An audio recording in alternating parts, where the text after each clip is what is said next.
Hi, welcome to the Newbery Chronicles. This is a podcast in which two readers go through the Newbery Medal winning books and then talk about them. I'm Michael. And I'm Rebecca. And this time on the Newbery Chronicles, we are talking about The Tale of Despereaux, which was published in 2003, won the 2004 Newbery Medal. But first, before we start, don't forget that if you have thoughts, comments, about the podcast, if you're out there, listeners, we know there's a maybe a dozen of you at least, and if you have thoughts, we have an email address, newberychronicles@gmail.com, Newbery with one R, because it just couldn't be easy to have two R's. Anyway, Tale of Despereaux this week. You've read this before, Rebecca? Yes, I have. I read it when I was a kid. I can't remember how old I was. But You obviously, were at least 13. Yeah, so probably older than her targeted audience, but I really enjoyed it. Well, I think it's safe to say that we're both older than our Yeah. target audience now, but that's all right. That's not stopping us. I'll start by talking about Miss Kate DiCamillo. Yes. Is that how you pronounce her name? It's That's not how I pronounce DiCamillo. I pronounce it DiCamillo. DiCamillo. I think DiCamillo. Okay. Come on. Anyway, so Kate DiCamillo, she was born in Philadelphia in 1964, and then she moved to Florida when she was pretty young, 5, because she had like respiratory issues related to pneumonia, and her parents thought that the warmer climate would do her good. I read an interview with her where she said that she was old enough that they were still prescribing geographic cures, and I just thought, isn't that nice? You know, like. It used to be when you were sick, they told you, take a vacation by the seaside. Yeah, that's what I was about to say. I guess if you weren't like, a child laborer in a factory or something like that. But, it was nice. So she got to move to Florida. She stayed there through her adult life. Went to, was it the University of Florida, I believe, in Gainesville? Yeah. Is that what's there? I guess her pneumonia had cleared up by the time she was an adult because... when she was in her, I guess she was 30, she moved to Minneapolis. So this was in 1994 because a friend had moved up there, and she began working in a book warehouse called The Bookman, which I don't know why that sounds weird to me. I don't know why. I think it's because there's a Seinfeld character named Bookman who's a librarian. But anyway, in 1994, I don't know if that episode had aired yet. But anyway, she was initially put on the children's floor of that warehouse, like the floor where they kept the children's books, and she said that she was really disappointed by that because she wanted to work with big old grown-up books, because she was older than the target audience of these books as well.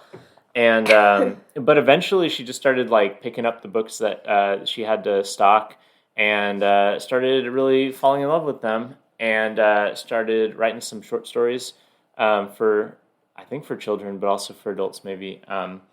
As a result of some of the success that she built writing the short stories, won a grant in 1998 that allowed her to, I think, write full-time on her first novel, which ended up being Because of Winn-Dixie. But she didn't know how to pitch books and didn't know how to approach publishers or anything like that. And so she received quite a bit of rejection for a while. 473 rejection letters on her. I don't know if that was just for Because of Winn-Dixie or if she had another unpublished novel before that. But regardless, it's always nice to look and see like all the rejection letters people get because it means that there's still hope. There's still hope for those of us who have gotten 472 rejection letters. So anyway. Eventually what happened, apparently, this is according, again, to an interview I read, is that some salesperson for a publishing house walked into the Bookman, I guess, to pick up an order or something, and she just approached that person and was like, hey, I have a manuscript, but I don't know what to do with it. Can how do I get your publisher to read my book? And so then that kind of like started the process. And then in the year 2000, I believe, was when Because of Winn-Dixie was published, which was a Newbery Honor book. Should have been a winner. I don't know. What happened in 2000? Maybe it was... It's another really good book. I already looked it up because I was upset. But Oh. Well, regardless, She has plenty of love from the Newbery Society, Newbery Council, whatever they're called. She's one of only a handful of authors who have won 2 Newbery medals. One for this time, Tale of Despereaux, and another for a book that I'm not familiar with, but it's called Flora and Ulysses, The Illuminated Adventures. Anyway, she's still living in Minneapolis. As far as I know, she's not touched the state of Connecticut, so Right, she's breaking the mold. Yeah. I specifically looked. I went on her Wikipedia page and went Control F Connecticut and got 0 results. Yeah. So anyway, that's the author. Rebecca, tell us about the Yeah. Tale of Despereaux. Before I talk about the book, I just want to say that I had read Kate DiCamillo before. I've read Tale of Despereaux, and I have read Because of Winn-Dixie. I think that I've read Tiger Rising too, because it's on my bookshelf, which makes me think that I read it, but I cannot remember it. That which was also an honor, if I'm remembering correctly. She's somewhat of a superstar. Like, she is a superstar. There's not that many like household names in children's literature, but she's definitely one of the living ones. She is, and so I was really excited to reread this book. I think that she's great. I do love Because of Winn-Dixie. That's one of my favorite books, and the movie adaptation is really, really good. Also, just the sweet thing about Kate is that when Beverly Cleary died a few years ago, she wrote this beautiful tribute to her. Kate? Yeah. Okay. Yeah, and it was so sweet. And I shared it on my Facebook because it made me cry. So anyway, we love her. She's great. Oh, anecdotally, I have a friend from college who became a bookseller in New York and met Kate DiCamillo several times, and so she was very nice. That's so exciting. So I'm glad that she was nice in real life because she's delightful. Anyway, let's talk about this book. So this book is complicated, but it's beautifully complicated in that all of the details build on each other. So I've written a long summary, and if I need to speed it along, you just give me a cue. Okay. I'll do Yeah. Jarvis, our son, has been watching the Charlie Brown Christmas, and there's that scene, kind of long little bit where Charlie Brown is giving stage direction. So I'll make that motion with my hand that he talks about if we need to speed up the pace. Okay. So this book is made up of 4 different books that tell different character stories that all are connected to one another. So the first book is called A Mouse Was Born, and that's where you learn about Despereaux Tilling's birth. So he is a mouse with very large ears. He's born with his eyes open, which is abnormal. Mice are usually born blind. And he loves reading, especially this story about a knight saving a princess and living happily ever after. I just want to point out, if everyone... This is going to make the summary longer, but keep going. Well, I haven't yet made the signal to pick up the pace, so I figured it was okay to interject. Go ahead. Despereaux apparently just intuits how to read. Like, he looks at a page and the story pops into his head. I think if everyone had that experience reading, we'd have a lot more people who loved reading. We would. Well, if you're listening, God, ideas for your next innovation on humanity. The other thing that is abnormal about that is most of the mice eat books, and they eat the paste, I think, or the binding, something about them eating books, but instead he's like actually reading them. So everybody's always like, oh, that Despereaux. A voracious so reader, weird. You could say. Yes, they're embarrassed of him, like he's an outcast. Well, one day he hears this lovely music, and he follows it until he meets the Princess P and King Philip. He looks at Did you say that he was born in a castle? He lives in a castle. Yes, sorry. That's where pretty all the important. mice live. That's pretty important. This whole book the majority of the book takes place in this castle. Sorry. Anyway, he falls in love with the princess, and he speaks to them, which is like a forbidden thing for mice to speak to humans. His brother finds out about it and rats him out, if you will. There are rats in this castle There are rats. as well. They feature prominently here in a bit. The next book, actually. Anyway, there's this mouse council, and his father is on that council, and the council sentences him to go to the dungeon, which is basically a death sentence because mice are eaten by rats who live in the dungeon. When he gets down there, he meets Gregory the jailer, which I have lots of things to say about later. It will come. Poor Gregory. I know, okay, but I can't. Raw deal. I can't get ahead of myself because I have lots to unpack there. Anyway, he meets Gregory, who is the jailer, and he craves light of any kind. And so he asks Despereaux to tell him a story. He says, stories are light. Because stories are light. Ugh, Gregory. Anyway, so Despereaux tells him the story that he's been reading about the knight and the princess, and that saves his life because he is not eaten by the rats. So anyway, then we take a break from Despereaux. We get to the second book, which is Chiaroscuro. And this book tells the story. We go back in time. This story tells us about a rat named Chiaroscuro who goes by Roscuro. And one day he starts, the thing you need to know about rats is they love darkness. They live in the dungeon. They love darkness. They know the dungeon like no one else. And they're like evil inherently. Just innately. It's very odd. Yeah, anyway, we'll get to all that. There's a lot about the dungeon I have to unpack. Regardless, one day he starts chewing through Gregory's rope, and Gregory's like, nobody chews through my rope, and he picks up the rat and lights a match in his face. And at that point, Roscuro craves the light. Like it's like, oh my gosh, this is amazing.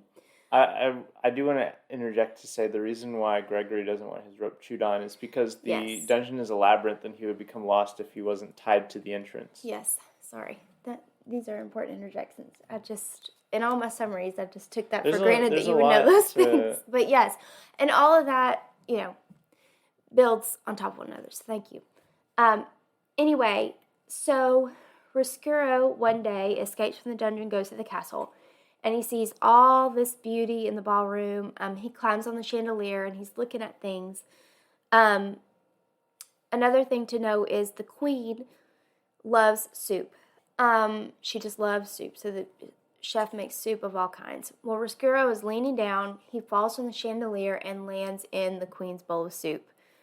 She says something very obvious, like there's a rat in my soup. Because the only thing that we know about the queen is she says obvious things. Yes, and she loves soup. Oh yeah, those are the two character qualities she's given in the whole book. She's dead most of the book. Yes.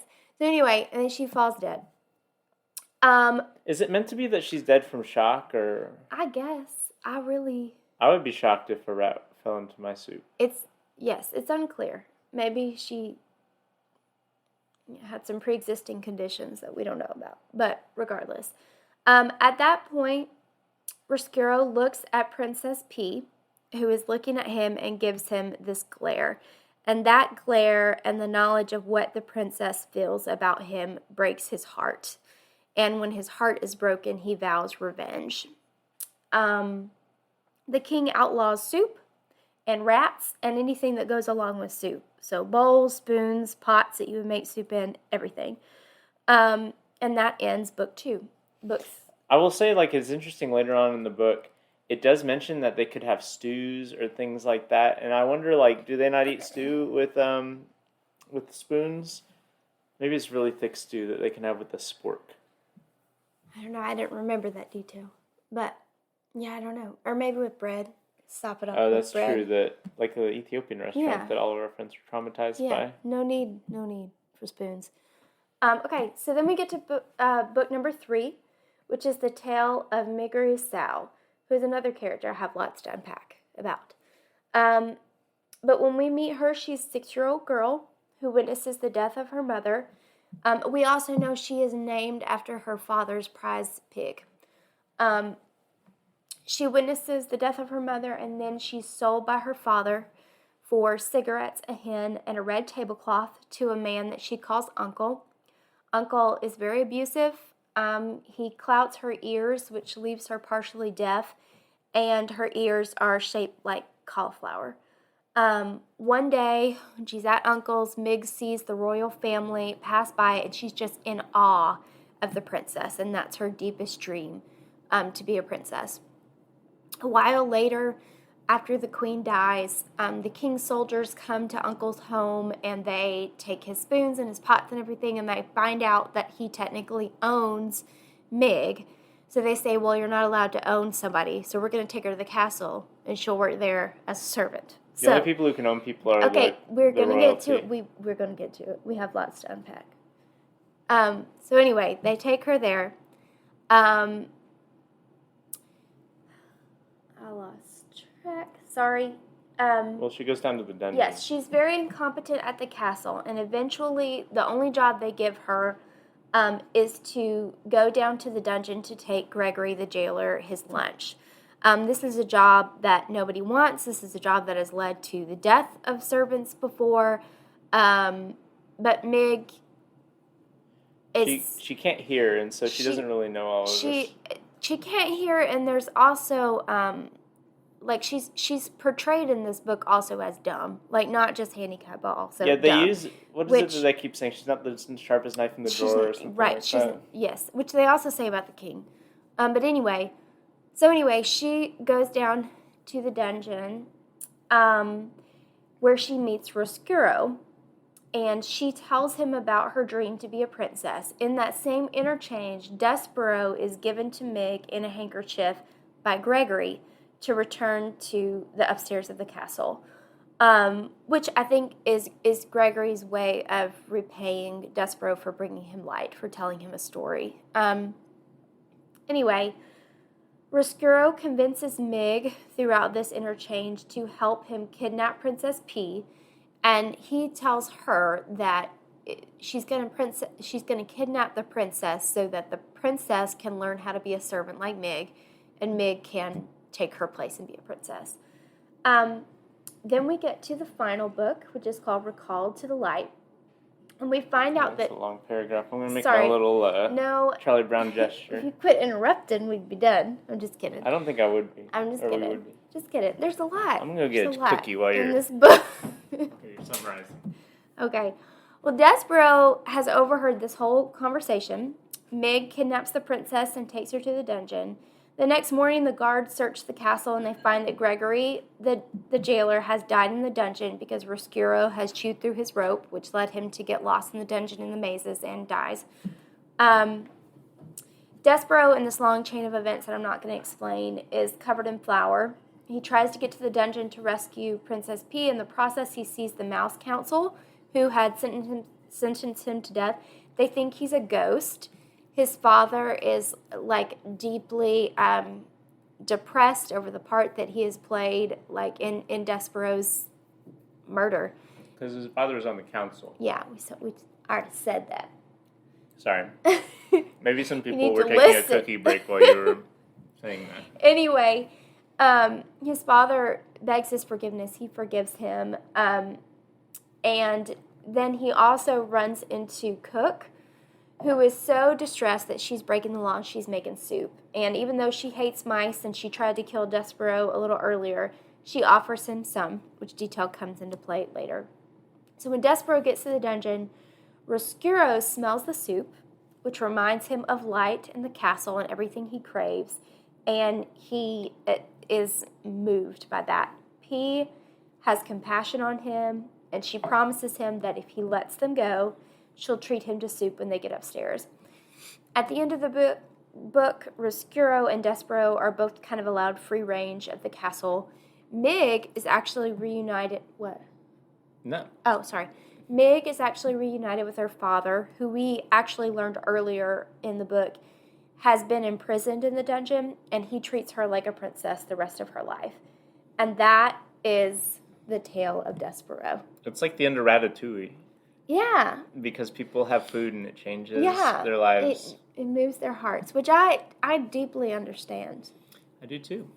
Soup is good too. I think soup is an so good. Soup's an underrated dish. And I love that is the dish that is so featured in this book, which people it sounds pretty good too. It's like a chicken soup that's like creamy and has watercress and garlic. They describe it several times. It sounds good.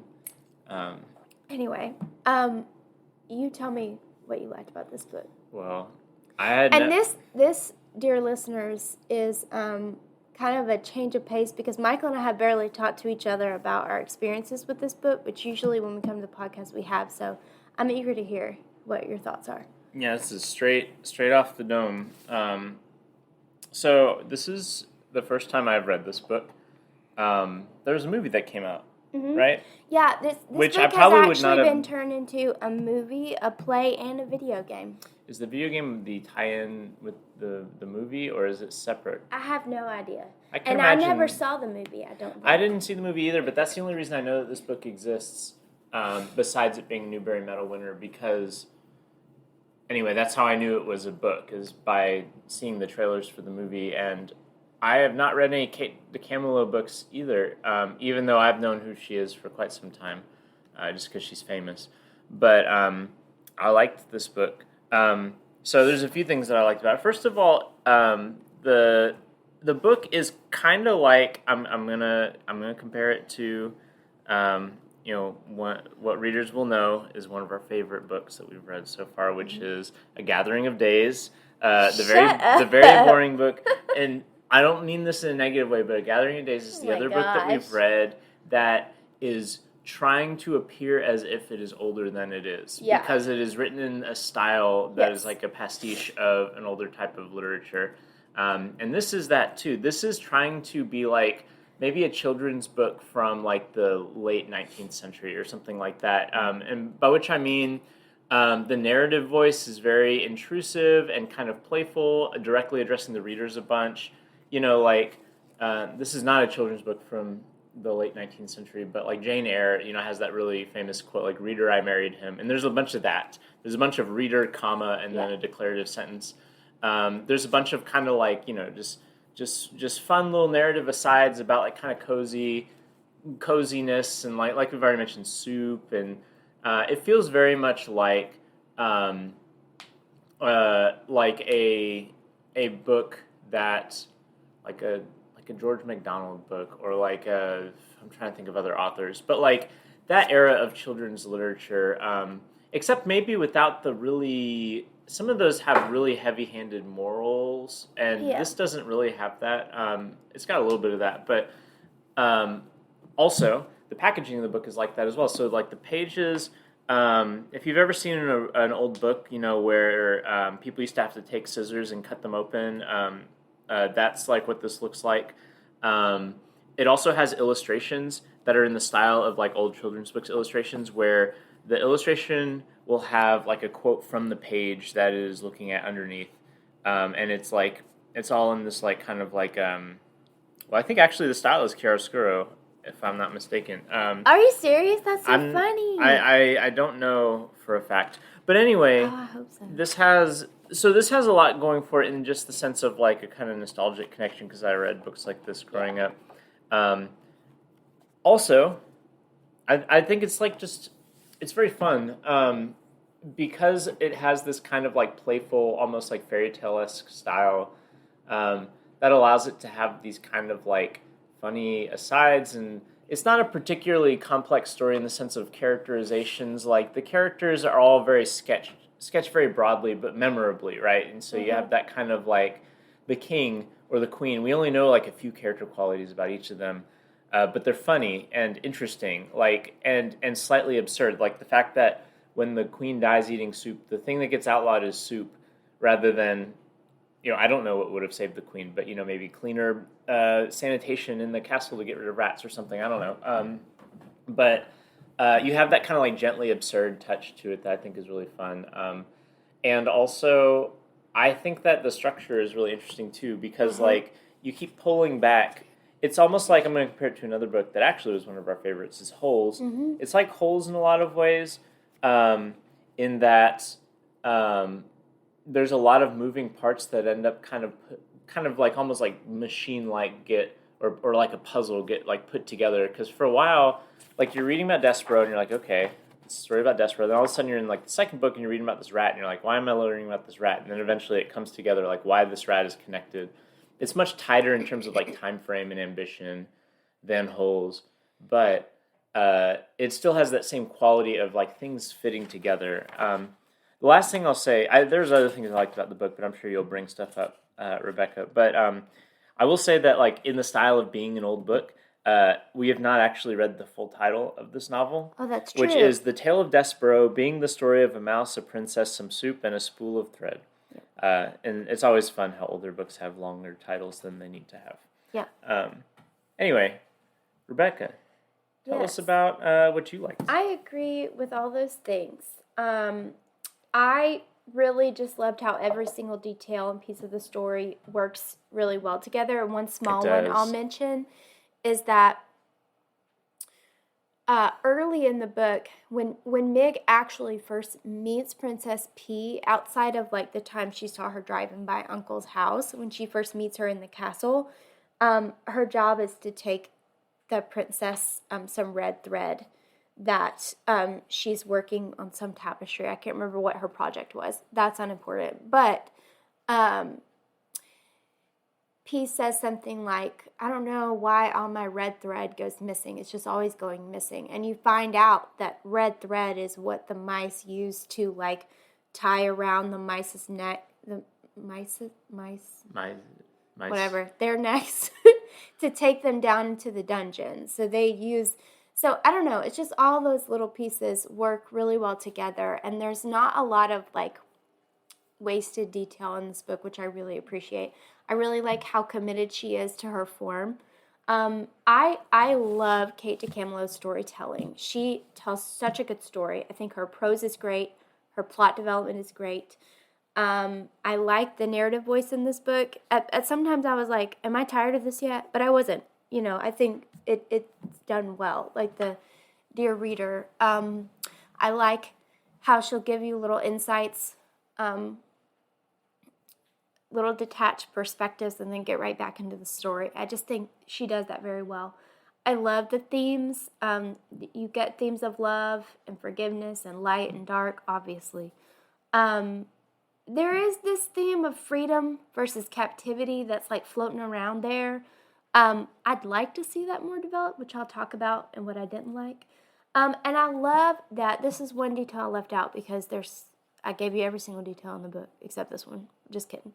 But I do love that all throughout the book you find out that Mig will express what she wants to people that are supposed to care for her and, love her or just listen to her. And every time she's like, well, every time she's told, who asked you what you wanted? And no one has asked her what she's wanted. No one has, really tried to see that. And in the end, when she's in the dungeon with the princess, that's what she asks her, what do you want?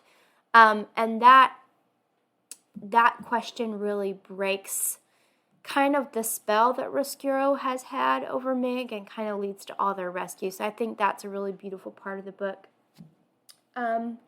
And Michael mentioned this, but I really love the copy of this book that I have. The copy that we read is actually the one that I had as a kid and, just still own.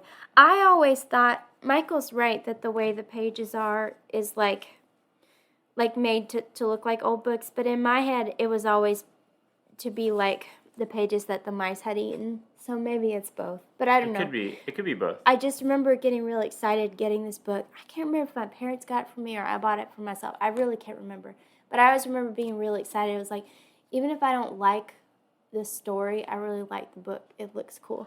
It is. So, like, it's a really nice, a really nice copy with, like, dust jacket and everything. Yeah, like, it's... Oh, also, like, it's got the whole... This is impossible to describe well in a podcast, but, like, when you open it up, the first page is like it has this like little pattern, like colored pattern on it, and like I don't know what this. I'm sure people in publishing have a term for this, but this is like when I opened this, I was like, oh, this is like old books. Yeah. Like I don't know. It's just pretty and it's sweet, and I don't know. It's really good. Last thing I'll say is, as a kid, like when I was gonna read a book, I didn't love princess books. I liked Disney princess movies, but like I wasn't going to read a fantasy book. And then I ended up loving Harry Potter, and that kind of changed everything. There are no princesses in Harry Potter, though. But you know what I mean. Like fantasy in general wasn't my chosen genre. But I really liked this book. And I feel like it's trying to be a fairy tale, but say a lot more than your typical fairy tale would. But maybe I've just seen too many Disney movies that don't go super in depth when it comes to complicated themes. I don't know, but I think this is more than just a fairy tale. But she does the fairy tale well. I don't think it's more or less complicated than fairy tales, but it's more modern than fairy tales tend to be. Like one of the things people talk about with fairy tales is like when you read like when you read someone like from the Brothers Grimm or Charles Perrault or like there's all sorts of people that like we attribute fairy tales to, but those people aren't actually telling fairy tales, like inventing those fairy tales. Most of them were anthropologists or folklorists or things like that who were writing down versions of stories that they heard or studied, particularly the Brothers Grimm. But the reason why those stories are different from one another, even though, like, for instance, there are versions of Cinderella throughout, like, Europe and things like that different folklorists write down, is that a lot of times they tend to accumulate the kind of moral or ethical frameworks of, like, the societies that they're in. And sometimes this is because the folklorists impose them on them. Like, Charles Perrault's kind of notorious for having written, like, morals at the end of every fairy tale. And those morals are always doing a lot of work to tie this back into very conventional, at the time, like French morality, and so like, I think that like, there's always a lot like thematically going on in fairy tales because a lot of times they are reflections of, and are intended to be by the folklorist to be reflections of like the social mores of their time. And I think that we don't really use that storytelling structure as much anymore. Like we don't really, we consider fairy tales like now to, maybe this is like not true, but in my opinion, like what people consider to be fairy tales there's certain like genre characteristics, like I have a dragon or a princess or whatever, and we don't really tell stories in the mode of fairy tales anymore, meaning like the particular storytelling style. But this story, and there's like a few other kinds of stories that are like intentionally like evoking that, and so this is evoking very much like the kind of like 19th century like fairy tales people would tell, particularly like Victorian, because when you look at like the Brothers Grimm, like those are very grotesque, but the Victorian style was less so and like more prim and clean, and that's that. Anyway, that was a long answer to or a long response. Tell us what you didn't like, Michael. I mean, I like this book a lot. It was good, and so all of this is. I don't really know if it would have been a better book had these things been addressed. But that said, I think that like, as I mentioned, one of the things I liked is like the economy of it and like how you mentioned too, like how all the details add up, and that's very nice. But because it's a fairly short book and it's pretty compact in the amount of time that it tells, there's a lot of shorthand with the characterization, and some of that works. Like I don't think we need a lot more from the queen or anything like that or the king, but then some of it doesn't. It ends up making these characters never quite transcend their like their kind of like the kind of like half joking way that they're introduced. Like for instance, Mig is a character that I think has a lot going on for her. But she's introduced at the beginning of the story as like almost like a Cinderella type character, but like a Cinderella type character without any aspirations of being particularly pious. She's just kind of terrible things have happened to her, and all she wants is just for terrible things not to happen to her. And and she wants her mom. She just wants her mom. Right, and there's very sweet and meaningful things that happen with her, but she never quite getting out of that. She's like Cinderella, but kind of Forrest Gumpy, and that's a good description. Like she's always kind of, the book isn't mean about it, but she is always kind of a joke character. I think the book's mean about it. Do you think? I think it is a little bit, which is one of mine. The book also cares for her. Maybe that's what I mean. But anyway, like for instance, she can't hear because she is constantly being smacked on the ear, being beaten, and throughout the book. And there's then like she this gets little to the castle, and the cook does the same thing to her. Whoever's over her still beats her ears. Right, and so like that's obviously horrible. It's very fitting of like the fairy tale storytelling to have like an abused child and whatever.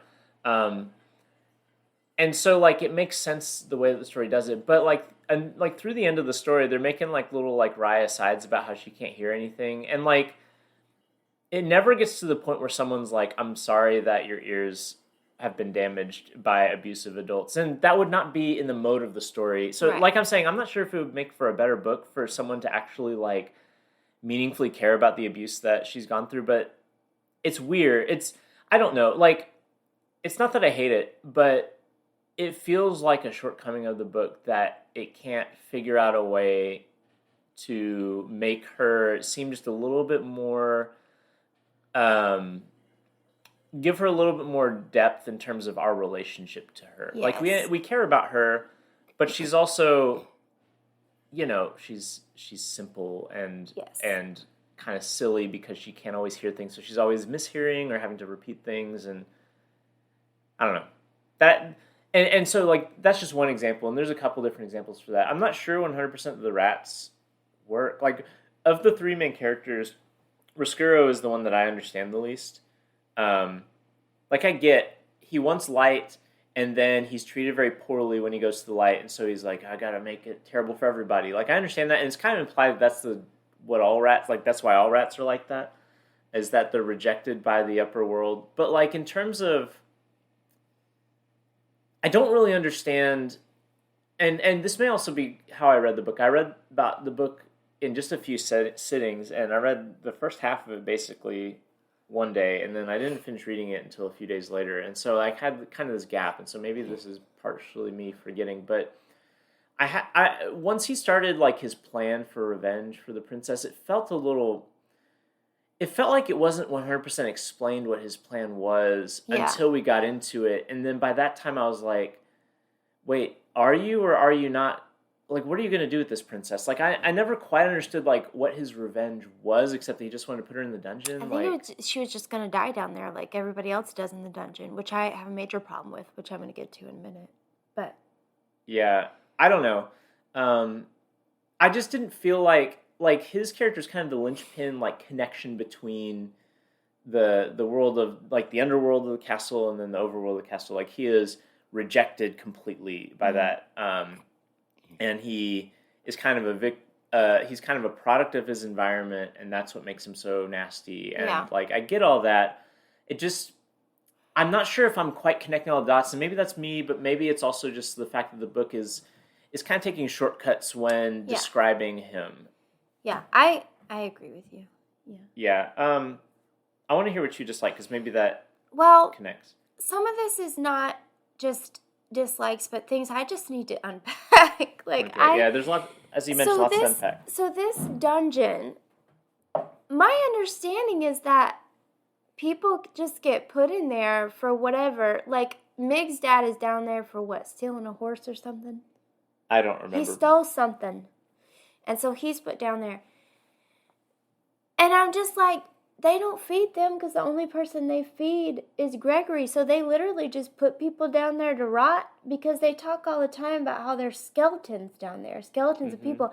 And that if you're not tied to a rope, you just get lost in the maze of the dungeon and you die. Like servants have gone down there and died.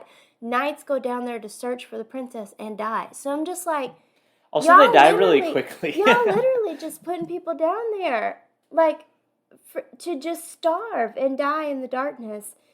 And poor Gregory, that's his job, is to be down there all the time. And I was just really worried about his quality of life and his work-life balance. His quality of life gets very bad because he dies. And then, yes, so I just like, I'm just like, is this really what we're expected to understand? Which obviously, it's, like you said, it's a fantastical story. It is very funny, where, though. like, the evil of people is so evil and ugly. But it's just like, that's just what happens. It is very funny, though, because, like, a lot of like, especially Victorian fairy tales are kind of like, they kind of apologize for the status quo. You know, they're kind of like upholding the current like social order. But it's funny that this book kind of does that, right? It's not like the monarchy is overthrown or anything like that. It's not like Mig gets to actually be a princess by the end of the story. I have a question in my notes. It's like, is this book kind of classist? Like, that's one of my I mean, maybe, questions. but what's funny about it... But it's supposed to be, right? I think so, but what's funny about it is, it presents the social order as it is. It doesn't really try to meaningfully change the social order, but it also presents the social order as like abjectly terrible. Like, but then Gregory's okay. I just don't know what Gregory's job is, because if you just have prisoners down there, is he supposed to take care of them? Because here's the thing: Mig's dad is still alive because he's released at the end. So maybe I'm not supposed to think this much about these things, and I don't think you're supposed to, but I'm just like, I know, but it was like, Lord help us, it was is extreme. But anyway, also, there is no reason for Gregory's death.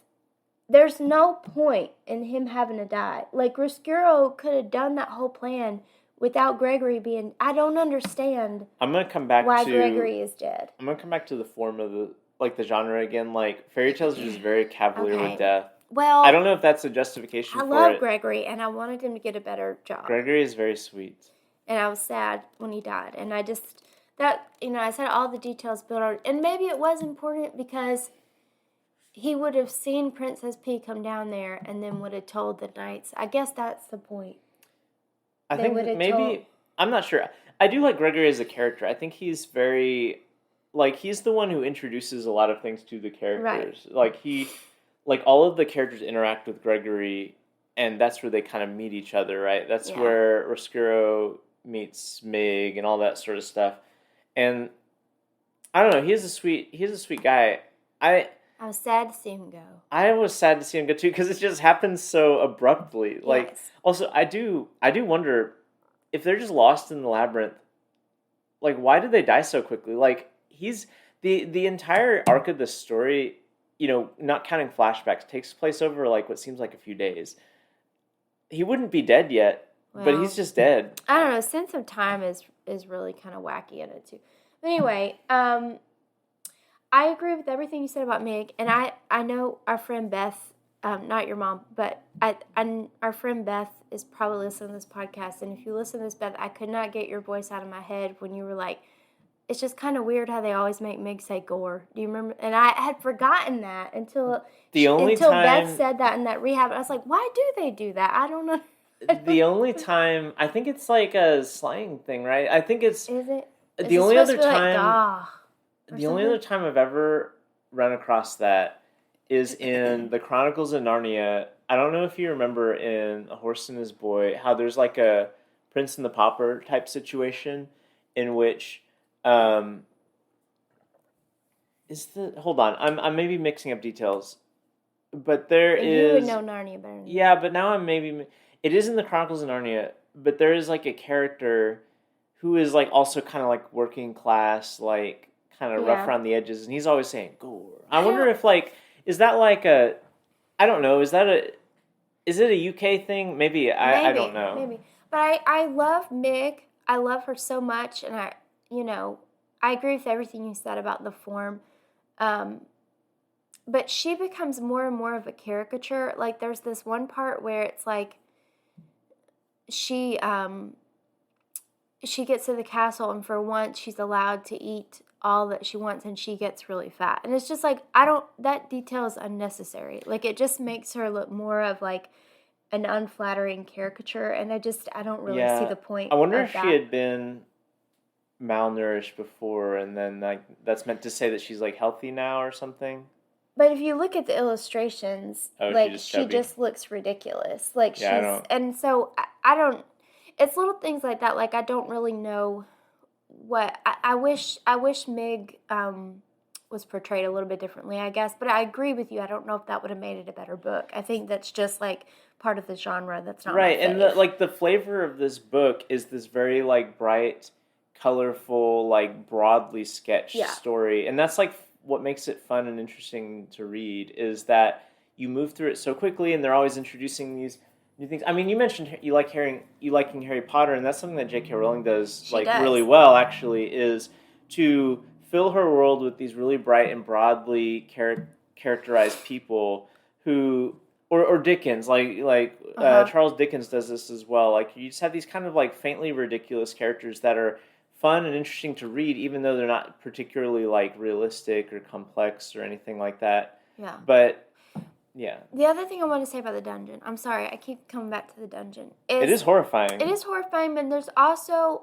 this is what I kind of mentioned before, and this is the last thing that I'll say in terms of like critique, but there's this underlying theme about like freedom versus captivity, like especially in Mig's story. Like, she, is sold into slavery, and then she's given to the castle as a servant, and she's still being abused there, and she doesn't really have autonomy. She's, her physical needs are met for the most part, even though they're like, here, you can go down the dungeon, other girls have died, so good luck, but still, there's, like, I definitely think that she's trying to say something there about, like, what is true freedom, what is agency, and I think in Gregory's story, too, like, I think there's some of that, but that's one thing that I don't really feel is unpacked at all. You just kind of, like, read between the lines, and, I don't know. That's one thing that I wish that we had, like, more to say about that, but... Despereaux, it makes a point of saying at multiple points that Despereaux's mother is French, and, like, Despereaux's mother is the one who's more permissive about, like, his kind of, like, atypical interests, and, like, I think there's the sort of, that reputation of the French as being, like, more libertine or whatever, like, kind of, as far as I understand, like, comes out of, like, the French Revolution, right? Like, this idea that, like, well, the French were, like, the first European country to truly, like, have a, do away with the monarchy and, like, all this sort of stuff and, like, be, embrace, kind of this modern conception of freedom, at least for a little while. And, like, I wonder if that's kind of, like, underlying a lot of this, too, is that, like, there is this very, very rigid, like, social hierarchy. Yeah. And within the, like, on a macro level where, like, the rats are at the bottom and the humans are at the top, but also on, like, a micro level where within the different strata of society, like within the mouse subculture, within, like, the rat subculture, there are, like, patterns of behavior that you must follow. There are, like, very rigid, like, authoritarian, like, things. Like, I don't know what this mouse council is, but it sounds like their only job is if a mouse steps out of line, they go to the dungeon, which is, like, basically what the dungeon serves for the humans too. Yes. And, like, the book is not revolutionary in, like, that French way, right? We don't get guillotined, aristocrats or anything like that. But the monarchy is still standing. Yeah, in fact, it's very bitter. I don't know if it's intended to be a bitter irony or not, but it is a bitter irony that the whole book, Mig wants to be a princess, and at the end of the book, she's happy because her father just treats her like a princess. And it's like, I understand that that's meaningful for Meg, but also, like, there's this kind of carnival-esque thing where, like, you're supposed to have this topsy-turvy role where the princess is now in the dungeon and the person who's in the dungeon is, and that never really happens. And I did like that part of her dad and her reuniting, because, like, when you hear her dad's story at the beginning, he is not only in prison in this terrible dungeon, but he has, like, his soul is just crushed at what he has done with his daughter. Like, he's truly grieved by it. And so that thing with him and Mig and then Despereaux and his dad, I liked both of those little subplots, even though we don't get a lot of that. I think that they're really good. Right. It is good, and again, it's, like, befitting of the genre not to, like, truly challenge, like, the social hierarchy. But I do think that, like, there is a persistent, like, even if it's mild, there's a persistent critique of that social hierarchy, where